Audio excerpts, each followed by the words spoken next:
Hello friends, welcome to this educational platform. आप सभी का आपके अपने इस यूट्यूब चैनल पर स्वागत है। आज के इस वीडियो लेक्चर में हम लोग सुपर टेट के लिए जो 2019 में पेपर हुआ था उसमें पूछे गए रीजनिंग के क्वेश्चंस करेंगे। हर बार आपके 5 रीजनिंग के क्वेश्चंस पूछे जाते हैं, तो ये रीजनिंग के क्लासेस भी मैं आपको समय समय पर प्रोवाइड करूंगा। और फिलहाल के लिए अभी देखिए, ये रीजनिंग के जो 5 क्वेश्चंस हैं उनको मैं एक्सप्लेन करता हूं और आप लोग अच्छे से इनको सॉल्व करिए। कई बच्चों की डिमांड थी कि रीजनिंग के क्वेश्चंस कराए जाएं, तो चलिए देखते हैं। क्वेश्चन नंबर 1 आपको ये बोल रहा है कि निम्नलिखित में से प्रश्नवाचक चिन्ह के स्थान पर क्या आना चाहिए। तो आपको एक यहाँ पर कंडीशन दी गई है m के, और यहाँ अनुपात लिखा गया है और 169/121। इसका आपको अनुपात देखना है। यहाँ बीच में समानुपात का चिन्ह है और JH लिख करके और अनुपात लगा के यहाँ क्वेश्चन मार्क। यहाँ पर क्या होगा क्वेश्चन मार्क के स्थान पर, ये आपको बताना है। तो आपको ये समझना है, पहले ऐसे रूल्स को समझेंगे। रूल इसमें ये होता है कि जो संबंध बाईं ओर होता है, जैसे इस चीज का इससे जो संबंध है वही यहाँ पर इसके साथ इसका संबंध होगा। ठीक है, तो इसमें हम ये देखेंगे कि यहाँ पर क्या संबंध है। इसके लिए जो अल्फाबेट्स हैं ABCD, आप जितने भी Z तक हैं, इनके आपको लोकेशन प्लेस वैल्यू पता होनी चाहिए। कौन 1 नंबर पे, कौन 2 पर है, कौन 3 पर है। तो आप ये ध्यान रखिए कि हर एक लेटर का स्थान पता होना चाहिए। जैसे A है तो वो 1 पर है, B दूसरे नंबर पर है, C तीसरे नंबर पर है, D चौथे। इसी तरीके से आपको ये सब लर्न होता है और ये बेसिक चीजें आप जानते हैं। तो इसी क्रम में अगर आप देखेंगे तो ये 13 नंबर पर होता है और ये 11 नंबर पर होता है। तो 13 और 11 जैसे ही आपको समझ में आता है, आपको दिखाई पड़ जाएगा कि इसका वर्ग ही तो यहाँ पर किया गया और इसका वर्ग यहाँ किया गया। 11 का वर्ग 121 और 13 का वर्ग 169। उसी प्रकार से इस J का वर्ग आप कर दीजिए, तो J होता है 10। आपको पता है एक वर्ड होता है एजॉटी, याद करने के लिए। एजॉटी में ये 5, 10, 15, 20 और 25 नंबर पर होते हैं। एजॉटी वर्ड याद रखिए, 5-5 के अंतर पर होते हैं और आप सबको मालूम भी होता है। तो देखिए यहाँ पर एजॉटी में J 10 नंबर को रिप्रेजेंट कर रहा है, तो ये 10 को रिप्रेजेंट कर रहा है। और H क्या होता है, ये 8 नंबर पर होता है ABCD में। आप एक वर्ड याद रखिए, घी, GHI, घी खाते ही हैं आप सभी, तो इसको 7, 8, 9 नंबर दिया जाता है। ठीक है, तो इस तरीके से क्रम से है, इसलिए याद भी हो जाएगा। घी को 7, 8, 9 से रिप्रेजेंट करके इससे आप याद रख सकते हैं। बाकी ABCD पता ही है, कोई दिक्कत नहीं। तो आपको पता है 10 का वर्ग करेंगे तो 100 आएगा और बटे H 8 का वर्ग करेंगे 64 आएगा, यानी 100 बटे 64 यहाँ पर आपका क्वेश्चन मार्क के स्थान पर आएगा। ऐसे प्रश्न हर बार लगभग आते हैं। जो संबंध इधर मिलेगा उसी प्रकार का संबंध उधर आपको करना होगा, जो कि A पार्ट में ही दिया गया, इसलिए A पार्ट इसका राइट आंसर हो गया। आई थिंक आप इन चीजों को बहुत अच्छे से समझ गए हैं और बाकी मैं बेसिक लेक्चर्स भी पूरे प्रोवाइड करूंगा आपको रीजनिंग के लिए, तो उसमें मैं आपको डिटेल में सारी चीजें पढ़ाऊंगा। अभी के लिए मैं 2019 में पूछे गए 5 प्रश्न का सॉल्यूशन करवा रहा हूं। यहाँ पर क्वेश्चन नंबर 2 में आपसे कहा गया A B की बहन है। देखिए, जब रिलेशन वाले, ब्लड रिलेशन वाले क्वेश्चंस करने होते हैं तो आप ये ध्यान रखिए, जो भाई बहन होंगे उनको आप एक साथ लिखेंगे और उनके मदर फादर, ऊपर के जो लोग होंगे मदर फादर और ग्रैंडफादर, इनको ऊपर लिखते जाएंगे। तो कैसे लिखेंगे ध्यान दीजिए। जैसे A B की बहन है तो A और B को हम एक साथ लिख लेंगे। ठीक है, ऐसे। अब ये बोला गया कि A जो है ये बहन है और ये भाई है। ये आपको बेसिकली अपने आप ही पता रहना चाहिए, उसमें अंडरस्टूड है। अब इसके बाद बोला गया, ये हमने देखिए आमने सामने लिख लिया इस तरीके से, इनको आप आमने सामने लिखेंगे। ठीक, फिर इसके बाद बोला गया है कि एक और नया पर्सन इंट्रोड्यूस होता है C जो है वो B की माँ है। तो माँ, मैंने कहा माता पिता को उसके ऊपर ही लिखेंगे, तो B की माँ है कौन, C यहाँ पर माँ है तो वहां पर हम लिख लेते हैं। तो वो C क्योंकि B की माँ है तो A की भी माँ हो जाएगी, क्योंकि ये भाई बहन है। सिंपल सी बात है। नेक्स्ट यहाँ पर फिर एक और पर्सन इंट्रोड्यूस होता है D का C के साथ रिलेशन है कि D C का पिता है। अब C का भी पिता है तो और ऊपर इसको आगे बढ़ाएंगे कि यहाँ पर जो D है वो पिता है C का। इसका मतलब ये हुआ कि इन दोनों भाई बहन की ये माँ है और माँ का पिता क्या होता है, नाना, यानी ये A और B दोनों का नाना है। D जो है वो A और B दोनों का नाना है। फिर E के बारे में कहा गया, E एक और पर्सन आया और उसमें बताया गया कि E D की भी माँ है, तो इसके ऊपर एक और पर्सन है E और ये D की भी माँ है। तो मतलब और समझिए बहुत ऊपर तक ये चेंज आ रही है। इसमें आपको बताना है तब A का D से कैसे संबंधित, A D से कैसे संबंधित। A यहां पर है, देखिए ये किससे संबंध बताना है, D से। तो यानी इसका संबंध इससे क्या होगा, आपको खुद ही पता है कि ये माँ का पिता जो होता है वो इनका नाना होगा। यानी इनके बीच में नाना और पौत्री का संबंध होगा, क्योंकि ये बहन लड़की है और ये आपका लड़का है भाई। इन दोनों का ही डी जो है वो नाना है। ठीक, तो आपको ए के बारे में बताना था, तो पुत्री होगा नहीं, पुत्री तो हो नहीं सकता जब नाना है। पौत्री हो जाएगा, दादी होगा नहीं, पिता होगा नहीं, तो आंसर हो गया बी, पौत्री। ठीक है, तो इस प्रकार से आपका ब्लड रिलेशन के क्वेश्चंस को ऐसे ही आपको चेन के अकॉर्डिंग बनाना है, करना है। जो माता पिता हो उनको ऊपर लिखते जाइए, जो भाई बहन हो उनको आमने सामने लिखते जाइए और इस रिलेशन को आगे बढ़ाते जाइए। क्वेश्चन नंबर 3, किसी संकेत में FO, एक संकेत में FORGE, FORGE को क्या कहा जाता है? FTTJI, FTTJI, यानी किसी संकेत में, किसी भाषा में FORG को FTTJI कहा जाता है। ठीक है, तो आगे कहा गया है उसी संकेत में, संकेत वैसा ही रखना है। अब आपको ये बताना है कि इसमें CULPRIT इसको क्या लिखा जाएगा। तो चलिए देखते हैं, पहले इन दोनों के लिए हम एक रिलेशन मेंटेन करेंगे, देखेंगे इसमें क्या संबंध है। तो आप देखेंगे F से F ही लिखा गया, कोई चेंज नहीं है। इसका मतलब C से C ही लिख दीजिए, कोई चेंज मत करिए। O से P लिखा गया, MNOP सीधे एक बात, +1 करके ये लिखा गया। तो U से V आता है +1 करके, भाई यहां भी हम +1 वही रिलेशन कर देंगे। R से T देखिए, RST +2 करके आया है, तो यहां भी हम +2 कर देंगे। MN, तो अब इतने से आप देखिए आंसर मैच हो जाए तो आप लिख लीजिए। देखिए CBN है हमारे पास, यहाँ N है, होगा नहीं। CX ये तो हो नहीं सकता, CS ये हो नहीं सकता, यही आंसर बचा CVN। आगे SVNZ आ ही जाएगा। आप देखिए आगे यही रिलेशन है, यहाँ +0, यहाँ कोई फर्क नहीं हुआ था, 0, यहाँ +1 1 बढ़ाया, 2 बढ़ाया, तो आगे ऐसे 3 बढ़ाया और 4 बढ़ा करके ये चीजें आ जाएंगी। इसी प्रकार से यहाँ भी 2 3 4 आप बढ़ा दीजिए और आपका आंसर हो जाएगा। आई होप आप इस बात को समझ गए होंगे। ऐसे ही रिलेशन आपको दिए जाते हैं, कभी कभी 2 बढ़ा देंगे, 1 1 बढ़ा देंगे, कभी कुछ घटा देंगे, कभी कुछ ऐसे ही। आपको बस केवल क्या होना चाहिए, आपको अल्फाबेट्स का स्थान पता होना चाहिए, कौन किस नंबर पे है, बस, और कोई दिक्कत नहीं। और अपोजिट पूछे जाते हैं, कई बार विलोम में लिख दिए जाते हैं, एक दूसरे के अपोजिट लेटर्स लिख दिए जाते हैं।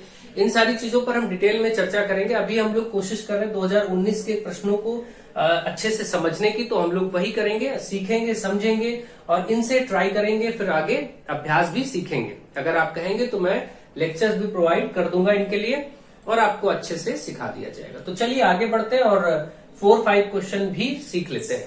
अब आपके सामने क्वेश्चन नंबर 4 और 5 दोनों क्वेश्चन लिखे हैं जो 2019 में पूछे गए हैं। देखिए क्वेश्चन नंबर 4 में आपसे कहा गया किसी सांकेतिक भाषा में 256, 2, 5 और 6 को कहा जाता है यू आर गुड। इसको कहा गया है यू आर गुड। ठीक है, इसके बाद 637 को कहा गया है वी आर बैड।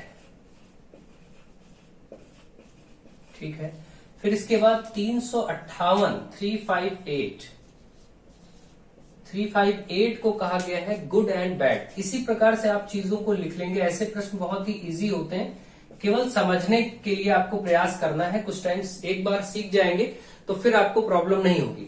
तो इसी में बोला गया कि फिर एंड शब्द के लिए कौन सी संख्या प्रयुक्त होगी। अब यहां से सोचना है एंड के लिए। डायरेक्टली तो देखने पर एंड ऐसा लगता है जैसे 5 होगा, लेकिन अभी इन तीनों के सांकेतिक भाषा, ये एक भाषा है और उस भाषा में इसको लिखा गया, तो इसको हमें समझना होगा पहले कि यहाँ पर क्या रिलेशन है, कैसे ये संबंधित है। तो देखेंगे कि 2, 5, 6 और यहाँ यू आर गुड। ठीक है, 6, 3, 7 वी आर बैड। देखिए यहां पर अगर हम फोकस करें तो हम ये देखते हैं कि यहाँ पर एक शब्द आर आया है और वही शब्द यहाँ दूसरे में भी आया है आर। ये 2 शब्द यहाँ पर मिल रहे हैं और बाकी कोई नहीं मिल रहा है। तो इन दोनों में भी 2 संख्याएं मिलनी चाहिए, सेम होनी चाहिए, क्योंकि यहाँ आर है और वही यहाँ भी है। तो यहाँ देखिए 2, 5, 6, यहाँ 6, 3, 7। आप देख रहे हैं यहाँ पर ये जो 6 है ये दोनों जगह पर मिल गया। इसका मतलब 6 प्रदर्शित कर रहा है आर को, इसमें कोई डाउट नहीं है। ठीक है, बाकी यू वी गुड बैड सब अलग अलग है और यहाँ पर चारों अंक भी अलग है, वो अलग बात है। अब हम देखेंगे और क्या मैचिंग हो सकती है 2 और 3 में। इसमें आप देखें वी आर बैड और यहां भी बैड, आप देख रहे हैं कि यहां पर एक बैड शब्द है और यहां भी एक बैड शब्द है, ये भी दो चीजें मैच कर गई। तो यहां भी देखेंगे कुछ मैच और करेगा, जो मैच हो चुका पहले से वहां हमने सर्कल बना लिया, एक एक चिन्ह बना लेंगे, कभी गोला, कभी चतुर्भुज या कभी त्रिभुज, ऐसा कुछ बना लेंगे। तो अब यहां देखें इसमें क्या मैच है, 6 3 7 3 5 8, यहां पर 3 मैच है, तो इस बार हमने ऐसे बना लिया, 3 को की भी मैचिंग करा दी, ठीक। इधर तो इस तरीके से इतनी मैचिंग हो गई। अब हमें एंड के लिए सोचना है, तो आप सोचिए एंड के लिए क्या होगा। देखिए इन दोनों में तो एंड कहीं आया ही नहीं था, तो इसका मतलब एंड के लिए ये नहीं हो सकता, दो नहीं हो सकता, क्योंकि इन दोनों में तो ना तो इस वाले सेंटेंस में कहीं ऐड था ना इस वाले में कहीं ऐड था। इसका मतलब एंड यहां से तो मिलेगा नहीं, यही दोनों मिलेगा। इसका मतलब 2 एंड नहीं हो सकता, 5 नहीं हो सकता, जब 5 नहीं हो सकता तो 5 यहां भी नहीं होगा, लास्ट में फिर 8 बचता, यही इसका आंसर होगा एंड के लिए 8। अब आप ये आराम से समझ गए होंगे कैसे, और यहां पर ऑप्शन नंबर 1 में ही 8 दिया गया है, क्योंकि आपको मालूम है 2 5 8, यहाँ 5 आया है और यहां पर कोई इन दोनों में एंड शब्द कहीं देखिए इस्तेमाल ही नहीं हुआ इन दोनों में। तो इसका मतलब 5 तो प्रदर्शित करेगा नहीं, 2 भी नहीं प्रदर्शित करेगा और 7 भी नहीं प्रदर्शित करेगा। तो आपको 5 काट देना, 2 काट देना है, ठीक है। तो बचता क्या, 3 और 8, 3 यहां और यहां है, तो वो बैड को रिप्रेजेंट कर रहा, 3 के लिए तो पहले ही प्रदर्शित हो चुका है कि वो बैड के लिए, तो 3 होगा नहीं, ये कट गया। तो अब बचा 8, यही ऐसे भी हो रहा, चाहे आप एलिमिनेशन से कर लीजिए, चाहे आप डायरेक्ट समझ लीजिए जैसे मैंने आपको बताया। तो इस प्रकार से ऐसे प्रश्नों को बहुत ही आसानी से किया जा सकता है, बस को समझना है। एक बार समझ गए तो ऐसे प्रश्न आपके लिए बहुत इजी हो जाएंगे, और पूछे ही जाते हैं ऐसे प्रश्न, तो इसमें कोई दिक्कत की बात नहीं। मुझे आशा है आप इसको सीख गए होंगे। नेक्स्ट क्वेश्चन नंबर 5, राहुल अपने स्थान से 40 किलोमीटर पूर्व की ओर चलता है। जब देखिए पूर्व पश्चिम वाला कुछ भी ऐसा प्रश्न आता है तो आपको काम ये करना चाहिए, सबसे पहले आपको ये डायरेक्शन वाला बना लेना चाहिए, प्लस साइन, जिसमें आप जानते हैं कि ये वाला ईस्ट होता है और ये वाला वेस्ट होता है, पूरब पश्चिम, और ये ऊपर उत्तर और नीचे ये दक्षिण, ऐसे लिखा जाता है। ये सब चीजें आपको मालूम है, ये पूर्व दिशा को रिप्रेजेंट करता है, ये पश्चिम है ना, ये ईस्ट वेस्ट, नॉर्थ यानी उत्तर, इसको एन से लिखते हैं, एस फॉर साउथ यानी दक्षिण। तो इस प्रकार से ये डायरेक्शंस आपको मालूम ही होती हैं, बचपन से पढ़ते आ रहे हैं। अब इसमें देखते हैं कि जो बोला गया वो हमें करना है। जैसे इन्होंने कहा कि राहुल अपने स्थान से 40 किलोमीटर पूर्व, तो हम मान लेते हैं यहां से चलाते हैं राहुल को, यहां राहुल थे, इस स्थान पर राहुल है। अब ये क्या करेंगे, पूर्व की ओर चल रहे हैं 40 किलोमीटर, तो हम इसको ऐसे बना देते हैं कि ये मान लीजिए यहां तक 40 हुआ, ये 40 किलोमीटर चले, ठीक है, पूर्व की ओर, तो पूर्व की ओर चले गए। अब ये इधर ऐसे फेस इनका इधर होगा पूर्व डायरेक्शन में, और साइकिल चलाता है, फिर उत्तर की ओर मुड़ जाते हैं, उत्तर किधर है, ऊपर, तो उत्तर की ओर मुड़ जाते हैं और कितना, उत्तर की ओर मुड़ करके 20 किलोमीटर चलते हैं, ठीक है। तो उत्तर की ओर मोड़ देते हैं इनको और यहां से इनको हम 20 किलोमीटर चला देते हैं, ठीक है। आई होप आप इस बात को भी समझ गए होंगे। इस बार इनका फेस अब उत्तर की तरफ है चेहरा, और इधर दायां है और इधर बायां। जो आपका आप अपनी कॉपी देखिए, आपका जो दाहिना हाथ है वो दायां होगा और आपका जो बायां हाथ है वो बायां दिशा माना जाता है। दायां बायां मुड़ना हो तो इसी तरीके से आप कॉपी जैसे लिख रहे हैं वैसे ही आपका दाहिना हाथ दायां ओर है और बायां बाईं ओर है, ये ध्यान रखें। तो इसके बाद अब आपसे कहा गया फिर बाएं मुड़कर, बाएं का मतलब जैसे मैं इधर खड़ा हूं फ्रंट बोर्ड के, तो ये हमारा दायां है और ये बायां है। तो अब हम क्या करेंगे, बाएं मुड़ेंगे, मतलब इस तरफ मुड़ करके, और फिर कितना आना है, बाएं मुड़ करके 20 किलोमीटर चलता है, 20 इधर और ये चलेंगे, तो मान लीजिए ये कुछ 20 चल करके यहां तक आ गए, ये भी 20 इधर आ गए। इस समय इनका फेस तो इधर आपके डायरेक्शन में है पश्चिम की तरफ, लेकिन ये यहां पर है, इस वक्त इस स्थान पर ये है। और अब कहा गया वह अपने प्रारंभिक स्थान से, जहां शुरू किया था, इनिशियल पॉइंट, प्रारंभिक स्थान ये था, यहां से कितनी दूरी पर है। तो ये दूरी मतलब इस तरीके से आपको बताना पड़ेगा, कुछ ऐसे, ये दूरी। तो इसके लिए आप क्या करें, इसको यहां पर ऐसे मिलाएंगे, भाई ये 20 है तो इधर भी 20 होगा, ये 20 है तो ये भी दूरी 20 रहेगी। तो अब 20 ये और टोटल 40। आप सोचिए ये जब इधर से 20 लौट आए थे, ऊपर ये 20 है तो यहाँ का भी ये 20 हो जाएगा, आमने सामने ये आयत बनेगा या वर्ग बनेगा, तो ये 20 है, भाई इधर 20 है तो इसके नीचे भी यहाँ तक 20 होगा। 20 हटा दे, टोटल 40 था तो ये भी बचा 20, भाई ये टोटल यहाँ से यहाँ 40 था, 20 यहाँ हट गया इतना, तो 20 बचा। अब आप देखिए एक त्रिभुज यहाँ पर संपूर्ण त्रिभुज दिख रहा है, इस त्रिभुज में आप आराम से कर्ण स्क्वायर बराबर लंब स्क्वायर प्लस आधार स्क्वायर निकालेंगे तो ये वाला आपको पता चल जाएगा कि यहां से दूरी कितनी, यही दूरी हमें बतानी है कि ये कितना है बस।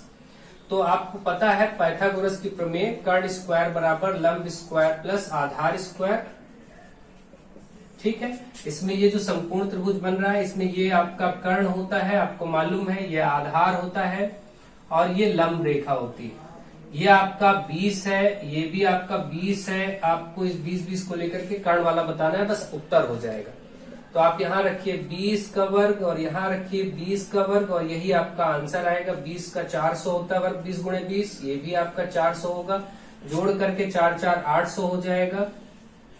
अब आप देखिए कर्ण का वर्ग आपका 800 है तो कर्ण निकल, भाई इधर कर्ण का वर्ग चल रहा था ना, स्क्वायर भी तो लगा, तो वर्ग इधर वर्गमूल हो जाएगा 800 पर, भाई वर्ग है तो वर्गमूल हो जाएगा। 800 का वर्गमूल में आप इसको 8 गुणे 100 कह सकते हैं वर्गमूल को। 100 का वर्गमूल 10 निकल आएगा, 8 का आएगा नहीं तो 10√8 लिख सकते हैं। ऐसा ऑप्शन इसमें कहीं है नहीं, तो आप √8 को, आपको हमेशा मालूम है 8 को 2 गुणे 2 गुणे 2 कहा जा सकता है। भाई √8 को मैं केवल समझा रहा हूँ, भाई √8 को आप ऐसे कह सकते हैं, इसमें 1 2 का जोड़ा बन जाएगा, बाहर आ जाएगा, तो 2√2, 8 को ही 8 के वर्गमूल को यानी √8 को 2√2 भी कहा जा सकता है। तो आप इसको आप ऐसे बोल सकते हैं, यहाँ पर जो 10√8 है 10 गुणे, यहाँ बीच में कोई निशानी तो गुणा, √8 को आप 2√2 कह सकते हैं, तो 10 दूनी 20√2, ये उत्तर हो गया 20√2 किलोमीटर, जो कि आपको सिर्फ सी पार्ट में दिखाई पड़ रहा बस। तो इस तरीके से ये प्रश्न डायरेक्शन वाले भी हो गया और मुझे आशा है कि आपको ये बहुत अच्छे से समझ में आ गया होगा। आप लोग इसको ढंग से देखिए, समझिए और प्रैक्टिस करिए और फिर मुझे बताइएगा। अगर आपको किसी चैप्टर की डिमांड है तो मैं चैप्टर पढ़ाऊंगा, चैप्टर वाइज भी चीजों को आपके करा दूंगा। तो मुझे आशा है कि आपको सारे क्वेश्चंस अच्छे से समझ में आ गए होंगे। आप लोग वीडियोस को ज्यादा से ज्यादा शेयर करिए। So thank you to all of you.